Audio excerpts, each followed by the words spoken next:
China launches the three-child policy. Is this reform or more authoritarian madness?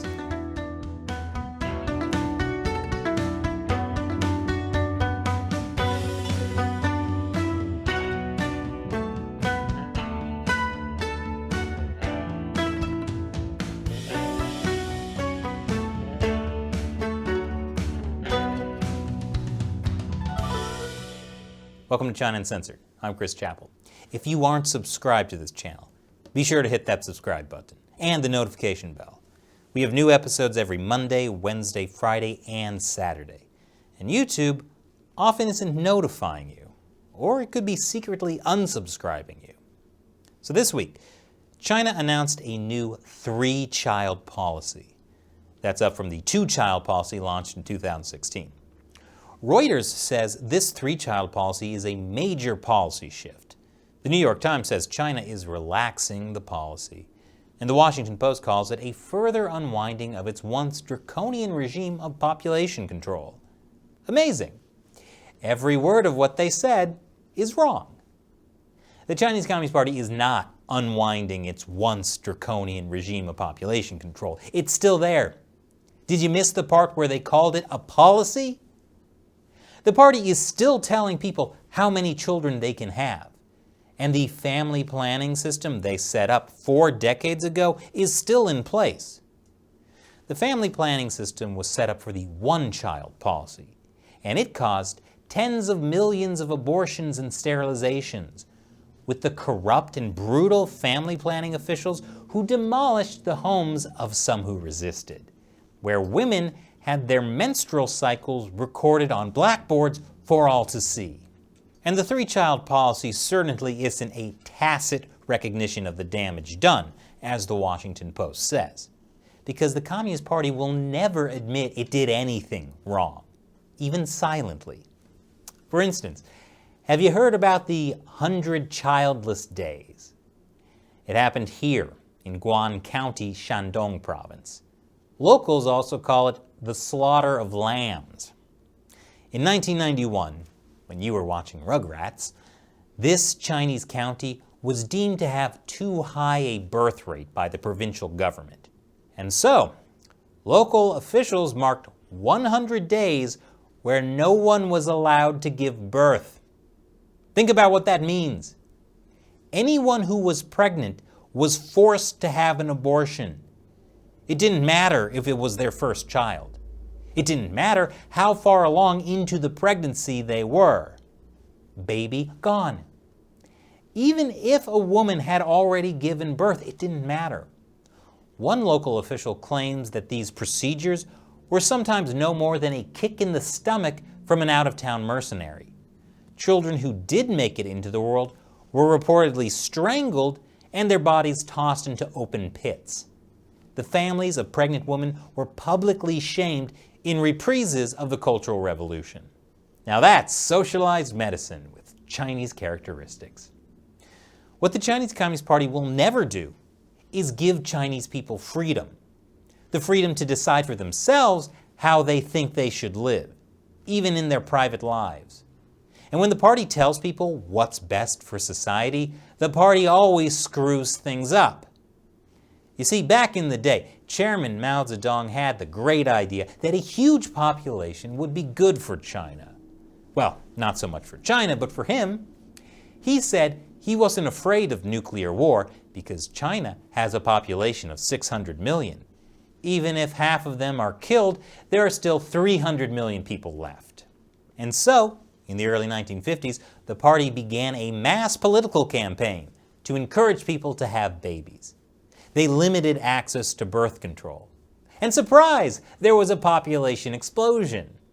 But then, oh no, there was a population explosion. Time for a mass political campaign. The one-child policy started in 1979, and the party claims it prevented 400 million births. But then, oh no, the population is shrinking. I know, let's have a mass political campaign to encourage people to have more kids. And in 2016, that meant the two-child policy. But even so, births have dropped for 4 straight years. Wow. Sounds like the two-child policy didn't work. I know. Let's have a mass political campaign.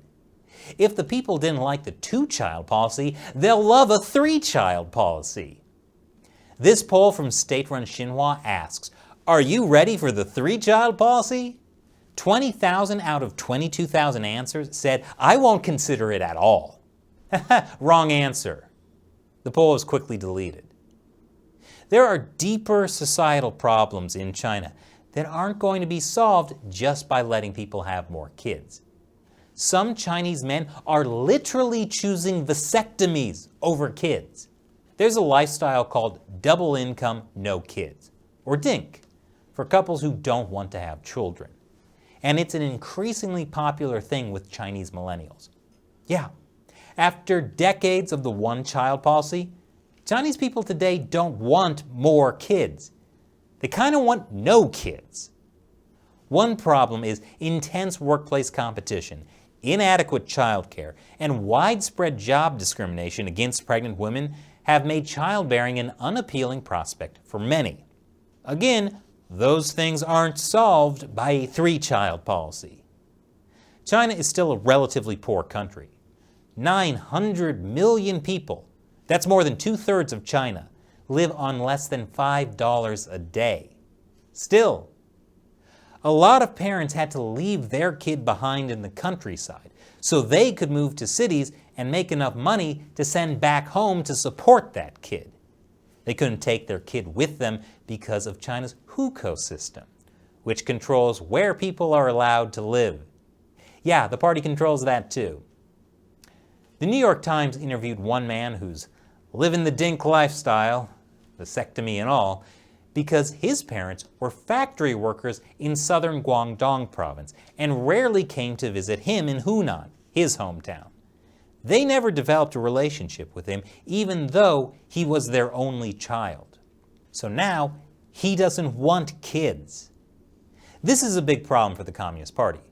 Demographers have long warned that the rising number of Chinese people choosing not to have children is a major reason for the country's shrinking population.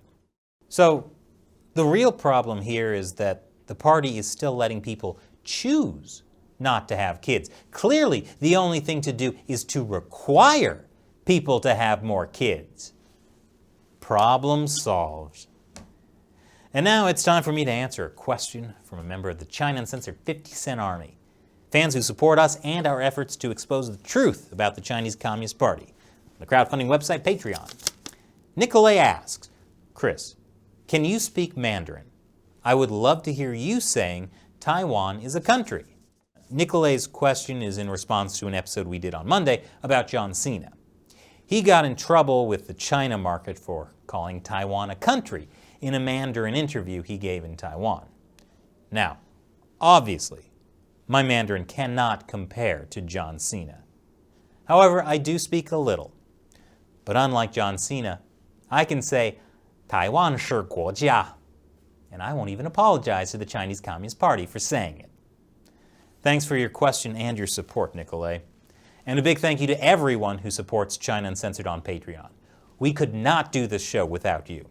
So thank you for joining us in the fight to expose the Chinese Communist Party to the world. If you're interested in joining, head over to patreon.com/China Uncensored. You'll get a bunch of cool perks, including the chance to have me answer your question on the show. Once again, I'm Chris Chappell. See you next time.